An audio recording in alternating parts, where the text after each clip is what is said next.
What's up guys, it's Tom here and welcome to a brand new Liverpool transfer news video. And the English newspapers are reporting that Liverpool are looking to sign a centre-back in the January transfer window after Matip's long-term season-ending ACL knee injury.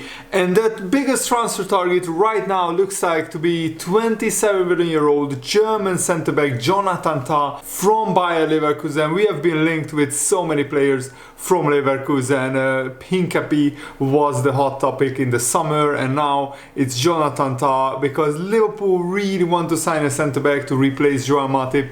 It could alter the Premier League title race. If we get another injury to Konate, then we would be left with just Joe Gomez and Kwanzaa as our centre-back options alongside Virgil van Dijk, and Gomez has to play left back and right back because we don't have a backup for Trent. Robertson is injured until January, and Jonathan Tah is from Hamburg, and he spent his formative years in his hometown. He graduated from Habsburg's youth academy 1 decade ago, and in the last 8 years Jonathan Tah has been playing regularly for Bayer Leverkusen. He turned out 324 times for Leverkusen, so he is somewhat of a club legend, making over 250 Bundesliga appearances in his career, and his performances have improved a lot under Xabi Alonso's management, which shows what a great manager Xabi Alonso is. Would the Bundesliga league leaders would want to sell their centre-back, who is their regular starter in the January transfer window? Definitely not. But the allure of working with Jurgen Klopp and the allure of Liverpool and also Champions League football next season, hopefully, could be too much for Jonathan Tah to turn her down, even though they are in the title race in the Bundesliga. But you know, the Premier League title race is probably even more attractive than being involved in the Bundesliga title race. And I think I want Leverkusen to win the Bundesliga title. I've been following Dortmund and Schalke. I know they are rivals. I'm not really like supporting them. I'm just following them because I did career modes with both teams previously in the past on YouTube. So I like those clubs, but I like Leverkusen because of Xabi Alonso and because of the style of play they have. And Jonathan Tah's improved displays have not gone unnoticed, capturing the attention of Liverpool, who've sent scouts to watch Leverkusen, maybe because of Hincapi, but I think Jonathan Tah caught our eye as well. And recent reports have claimed that Jonathan Tah might leave Leverkusen in 2024. It didn't specify whether it was in the summer transfer window or in the winter transfer window. So let me know, would Jonathan Tah be a good replacement, long-term replacement for Joao Matip? He's just 27 years old. The Liverpool love to sign players from the Bundesliga. We signed Matip, Szoboszlai, Endo from the Bundesliga. And Fabrizio claimed in his column that Jonathan Tah could leave Bayer Leverkusen in 2024, thus boosting the chances of Liverpool getting him. This is what Fabrizio said. I would keep an eye on Premier League clubs for Jonathan Tah. He's under contract until 2025 at Leverkusen, and sources tell me he could leave in 2024. Leverkusen don't like to lose players on a free transfer because they are not financially as well off as the Premier League clubs. He's doing great, Fabrizio said. I can't share info on precise club yet, but there is interest from the Premier League. Fabrizio also said that Jonathan Tah has just an 18 million release clause back in the summer. I don't think that release clause is active, otherwise probably a lot of Premier League clubs can trigger it. Pretty much everybody, even Luton Town, can trigger that release clause. It just depends on whether Jonathan Tah would want to go to Liverpool, but I think that's a no-brainer because he would be absolutely fantastic at Liverpool. And also I'm in such a good mood because yesterday was the final game of our league season in our futsal tournament, the futsal league that I'm in. And we have been unbeaten for 6 games going into this round, and we won our final game 6-2 after losing the first 3 games of the season, which I missed 2 of them. I'm not saying that's why we lost, but I missed 2 of the first 3 games. And since those 3 losses, we have been on a tear, winning 2 2 games and 2 draws in the group stage, and then we qualified ourselves to the knockout stage, which was another group stage, and we won all 3 games against the other 3 teams in our group. So it was a group of 4, like a World Cup format pretty much, and we won all 3 games, and we finished top of our group, winning the league of the bottom half teams. That's what we qualified for. We finished 5th in an 8-team league, and then the bottom 4 teams played this playoff group, and we finished top of that playoff group with being unbeaten in the last 7 games, 5 wins and 2 draws, and I scored a goal and got an assist in our last game, and I also have like 4 goals in this playoff group stage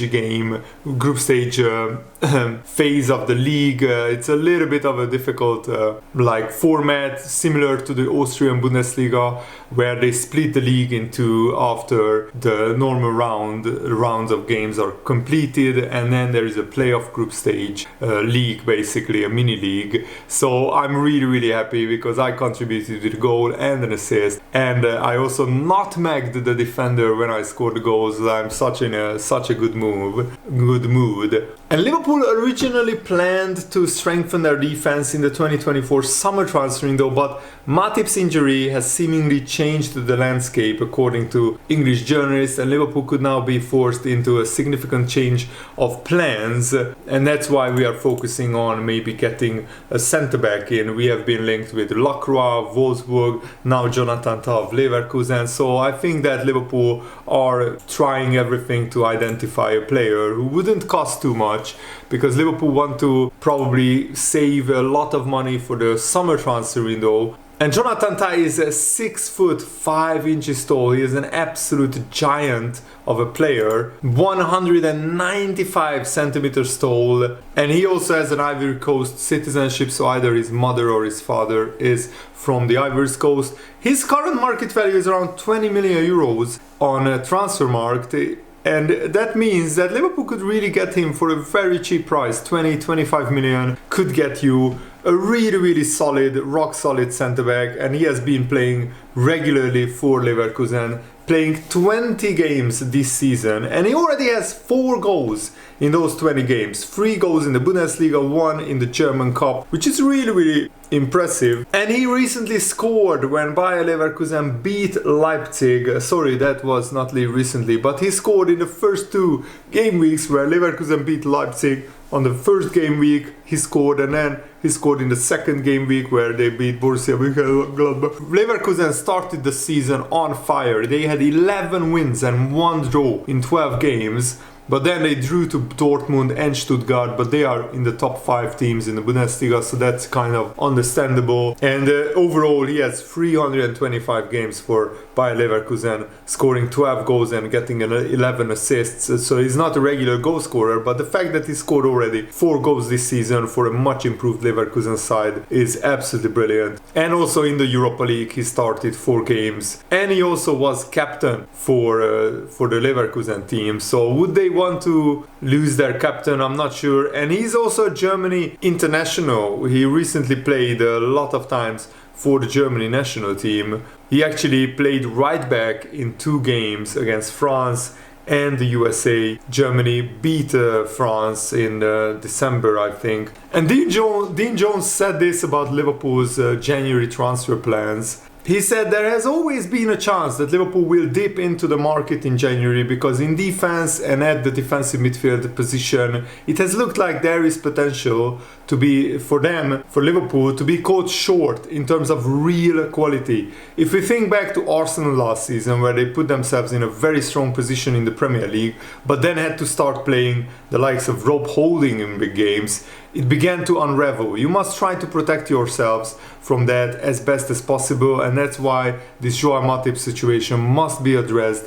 There aren't really any options in England that would suit Liverpool, but in Europe, some situations could work out for them. I think Jonathan Tah is an interesting target, and so is Todibo, who is playing for a Nice team, who has kept a lot of clean sheets. Nice went more than 700 minutes without conceding a goal in the French league, which is really, really impressive. But both of their sides in Germany and France are having such good seasons. Leverkusen are first in the Bundesliga. Nice are fighting to get into the Champions League in France. So you wonder if and how a transfer could open up for Liverpool. If you want to sign a quality centre-back, you might have to pay over the odds for him in the January transfer window. And I mean, there is the talk of Liverpool being interested in signing Fulham midfielder João Palhinha. Which is the more of a priority for Liverpool right now? What do you think? Signing a defensive midfielder or signing a centre-back? I feel if Thiago and Bajcetic come back fit for the second half of the season, we can get away without signing a defensive midfielder until the summer transfer window. But if Konate gets injured, Liverpool will have to play Gomez or Kwanzaa in really big games in the Premier League, and that's not an ideal situation. That's not what you want to do in a title race. Look at Arsenal last season. As soon as Saliba got injured, their season really went downhill. They lost a lot of points. They lost the title to Man City. So Liverpool don't want to end up in a similar situation. So yeah, let me know what you think about everything that we talked about in this video. Thanks for watching, guys. Hope you enjoyed this. Have a nice day. See you later. Goodbye.